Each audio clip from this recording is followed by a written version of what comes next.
অংশীদার। যেরকম গভর্নমেন্টের একজন প্রধানমন্ত্রী থাকে আর একজন প্রেসিডেন্ট থাকে, আর বিভিন্ন বিভাগে মন্ত্রীরা থাকে, আল্লাহরও ওইভাবে রাষ্ট্র, আল্লাহ বা ভগবান বা গড, তারও এই বিশ্ব এগুলিকে পরিচালনা করার জন্য বিভিন্ন মন্ত্রণালয় আছে।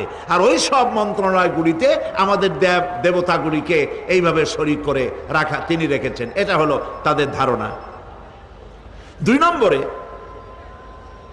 নবী করিম সাল্লাল্লাহু আলাইহি ওয়াসাল্লামের রিসালাত সম্পর্কে তাদের এই ব্যাপারে তারা একমত হতে পারে নাই, কিন্তু নবী করিম সাল্লাল্লাহু আলাইহি ওয়াসাল্লাম মিথ্যা কথা বলেছেন নাউজুবিল্লাহ, এটা তারা ধারণা করতে পারতো না। কারণ 40টি বছর পর্যন্ত একটি মিথ্যে কথা তিনি বলেন নাই। সুবহানাল্লাহ বলেন।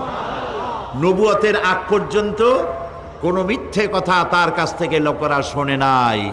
সুবহানাল্লাহ। সারা জীবনেও তিনি কোনো মিথ্যে কথা বলেন নাই।